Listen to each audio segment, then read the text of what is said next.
And tonight, more bizarre twists surrounding the Biden family business. An IRS whistleblower who accused the feds of giving Hunter Biden preferential treatment has allegedly mysteriously been removed from the case, along with his entire team of investigators.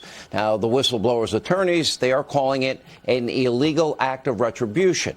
But the scandals for the Biden family don't stop there. According to emails from Hunter's laptop in 2012, Hunter Biden arranged a phone call between the nephew of notorious mob boss Whitey Bulger and Hunter's father, who was the VP at the time. This was just before Hunter and Whitey's nephew embarked on a very lucrative business venture in China.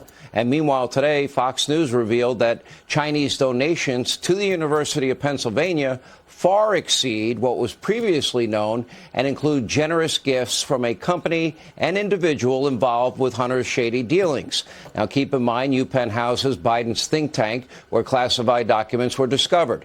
Here with reaction, author of the soon-to-be bestseller, Trial of the Century, Fox News legal analyst Greg Jarrett, and New York Post reporter John Levine. John, let's start with the whistleblowers.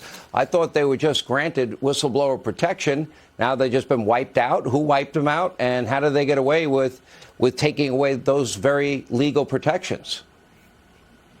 It's all very, very disturbing, because obviously we want to keep whistleblowers safe, and whistleblowers are protected by federal statute, and you don't want to undermine the whistleblower process, because when there is government malfeasance, you want people who see it to be able to have a safe and legal way to come forward. And when they don't have that, you're going to see a propensity to an incentivization of illegal leaking, like what we saw with Edward Snowden.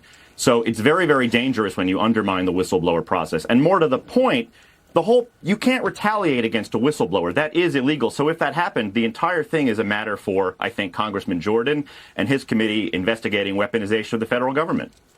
All right, and Greg, the attorneys for the whistleblower say that the entire team has been removed from the Hunter Biden probe.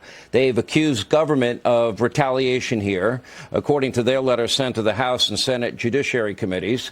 And so what is going on here? It looks to me like it's more, either DOJ interference, IRS interference, some interference from some high government bureaucrat. What's going on? Yeah, I mean, is anybody surprised? This senior IRS supervisor followed the law under the whistleblower statute. It's meant to protect him. He notified the inspector general. He notified Congress of corrupt acts involving favoritism and political interference in the Hunter Biden case. In fact, that Biden appointees blocked prosecution of Hunter. So now the whistleblower and his entire team have been kicked off the case, and it reeks, Sean, of retaliation. That's forbidden by law. John's right. That's not all. It has the stench of obstruction of a congressional investigation. That's also illegal. It's a felony. But, is anybody surprised by this? This is a pattern of conduct, cover up of Biden corruption. Use all means to punish people who come forward with legitimate evidence. The law be damned.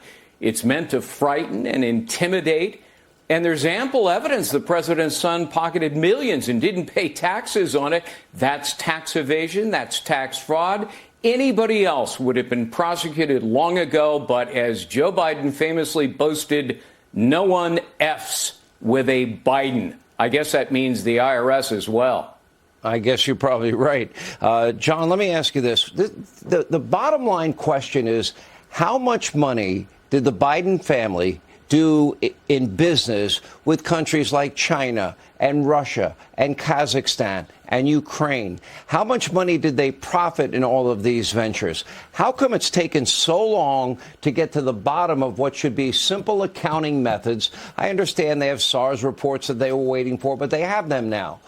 They discovered 20 LLCs, but they have them now. But why can't we get a final number? How much money, for example, did the Biden family do with the communist Chinese and the Russians? How much profit did they make? And did Joe get a cut of it? Did they follow all the FARA laws and regulations? And did they pay taxes on all these things? Not complicated.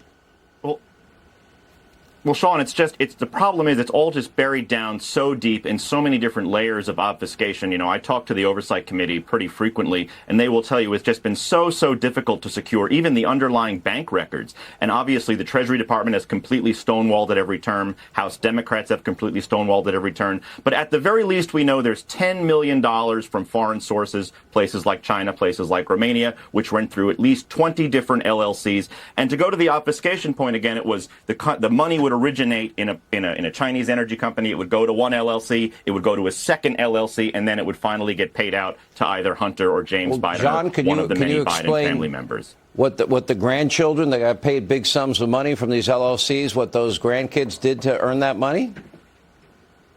I can't explain what the grandkids did, and to be quite frank, I can't really explain what Hunter Biden did because, you know, unlike someone like Jared Kushner, who obviously had foreign involvement in well, Hunter Biden doesn't have a discernible business. Hunter Biden doesn't make anything, he doesn't sell anything, and at the time of many of these transactions, he was an active crack addict and alcoholic. So I find it very hard to believe there was a legitimate reason for him to be earning millions of dollars, except unless he was selling access. Well, and Greg, we know that the DOJ and others have been uncooperative, the FBI, in terms of turning over information that is wanted by Comer's committee, the Oversight Committee. How long did they get to obfuscate in this case? They're very skilled at covering up their own corruption and the corruption of the Biden family. You know, these phone calls we learned about today connecting Joe to his son's business partners and clients. It's more evidence, Sean, that the father not only knew about his son's business dealings with malign foreign actors, particularly China, but that Joe Biden was an active participant.